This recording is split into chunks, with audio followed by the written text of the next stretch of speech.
நீதிமொழிகள் 11ஆம் அதிகாரம். கள்ளத்தராசு கர்த்தருக்கு அருவருப்பானது, சுமுத்திரையான நிறைக்கல்லோ அவருக்கு பிரியம். அகந்தை வந்தால் லெச்சையும் வரும், தாழ்ந்த சிந்தையுள்ளவர்களிடத்தில் ஞானம் உண்டு. செம்மையானவர்களுடைய உத்தமம் அவர்களை நடத்தும், துரோகிகளின் மாறுபாடோ அவர்களை பாழாக்கும். கோபாக்கினை நாளில் ஐசுரியம் உதவாது, நீதியோ மரணத்துக்கு தப்புவிக்கும். உத்தமனுடைய நீதி அவன் வழியை செவ்வைப்படுத்தும், துன்மார்க்கனோ தன் துன்மார்க்கத்தினால் விழுவான். செம்மையானவர்களுடைய நீதி அவர்களை தப்புவிக்கும், துரோகிகளோ தங்கள் தீவினையிலே பிடிபடுவார்கள். துன்மார்க்கன் மரிக்கும்போது அவன் நம்பிக்கை அழியும், அக்கிரமக்காரரின் அபேட்சை கெட்டுப்போம். நீதிமான் இக்கட்டு நின்று விடுவிக்கப்படுவான், அவன் இருந்த இடத்தில் துன்மார்க்கன் வருவான். மாயக்காரன் தனக்கு அடுத்தவனை வாயினால் கெடுக்கிறான், நீதிமானோ அறிவினால் தப்புகிறான். நீதிமான்கள் நன்றாயிருந்தால் பட்டணம் களி கூறும், துன்மார்க்கர் அழிந்தால் கெம்பீரம் உண்டாகும். செம்மையானவர்களுடைய ஆசீர்வாதத்தினால் பட்டணம் நிலை பெற்றோங்கும், துன்மார்க்கருடைய வாயினால் அது இடிந்து விழும். மதிக்கெட்டவன் பிறரை அவமதிக்கிறான், புத்திமானோ தன் வாயை அடக்கிக் கொண்டிருக்கிறான். புறங்கூறி திரிகிறவன் இரகசியத்தை வெளிப்படுத்துகிறான், ஆவியில் உண்மையுள்ளவனோ காரியத்தை அடக்குகிறான்.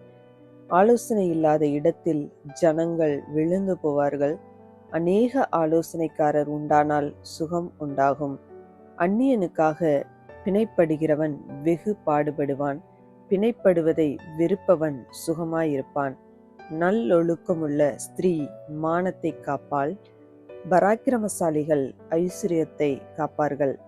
தயையுள்ள மனுஷன் தன் ஆத்துமாவுக்கு நன்மை செய்து கொள்ளுகிறான், கடூரனோ தன் உடலை அலைக்கழிக்கிறான். துன்மார்க்கன் விருதா வேலையை செய்கிறான், நீதியை விதைக்கிறவனோ மெய்பலனை பெறுவான். நீதி ஜீவனுக்கு ஏதுவாகிறது போல், தீமையை பின்தொடர்கிறவன் மரணத்துக்கு ஏதுவாகிறான். மாறுபாடுள்ள இருதயமுள்ளவர்கள் கர்த்தருக்கு அருவருப்பானவர்கள், உத்தம மார்க்கத்தாரோ அவருக்கு பிரியமானவர்கள். கையோடே கைகோர்த்தாலும் துஷ்டன் தண்டனைக்கு தப்பான், நீதிமான்களுடைய சந்ததியோ விடுவிக்கப்படும். மதிக்கேடாய் நடக்கிற அழகுள்ள ஸ்திரீ பன்றியின் மூக்கிலுள்ள பொன் மூக்குத்திக்கு சமானம். நீதிமான்களுடைய ஆசை நன்மையே, துன்மார்க்கனுடைய நம்பிக்கையோ கோபாக்கினையாய் முடியும். வாரி இறைத்தும் விருத்தியடைவாரும் உண்டு, அதிகமாய் பிசினித்தனம் பண்ணியும் வறுமையடைவாரும் உண்டு. உதார குணமுள்ள ஆத்துமா செழிக்கும், எவன் தண்ணீர் பாய்ச்சி இருக்கிறானோ அவனுக்கு தண்ணீர் பாய்ச்சப்படும்.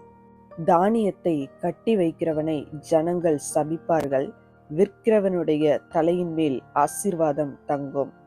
நன்மையை ஜாக்கிரதையுடன் தேடுகிறவன் தயை பெறுவான், தீமையை தேடுகிறவனுக்கோ தீமையே வரும். தன் ஐசுரியத்தை நம்புகிறவன் விழுவான். நீதிமான்களோ துளிரை போலே தழைப்பார்கள், தன் வீட்டை கலைக்கிறவன் காற்றை சுதந்தரிப்பான். மூடன் ஞானமுள்ளவனுக்கு அடிமையாவான். நீதிமானுடைய பலன் ஜீவ விருட்சம், ஆத்துமாக்களை ஆதாயப்படுத்திக் கொள்ளுகிறவன் ஞானமுள்ளவன். இதோ நீதிமானுக்கு பூமியில் சரிக்கட்டப்படுமே, துன்மார்க்கனுக்கும் பாவிக்கும் எத்தனை அதிகம். இந்த வீடியோ உங்களுக்கு பிடித்திருந்தால் லைக் பண்ணுங்க, உங்க ஃப்ரெண்ட்ஸுக்கு ஷேர் பண்ணுங்க. இன்னும் நம்ம சேனலை சப்ஸ்கிரைப் பண்ணலைன்னா மறக்காம சப்ஸ்கிரைப் பண்ணுங்க. சைடில் இருக்கிற பெல் ஐக்கானை ப்ரெஸ் பண்ணுங்க. மீண்டும் சந்திப்போம். நன்றி.